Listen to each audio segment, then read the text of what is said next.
Sebuah drone yang telah dimodifikasi digunakan warga Aceh di Kabupaten Biren untuk menyiram pupuk pada tanaman padi warga.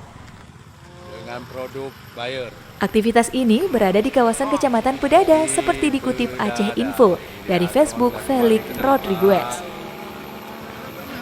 Dalam video tersebut juga dijelaskan bahwa drone ini mampu mengangkut beban 20 liter pupuk dalam setiap kali terbang.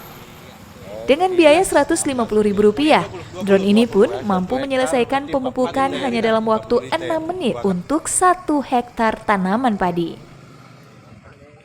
Aktivitas drone menyiramkan pupuk ini pun menarik perhatian masyarakat yang melintas. Warga tampak berhenti dan merekam aksi drone berukuran cukup besar ini.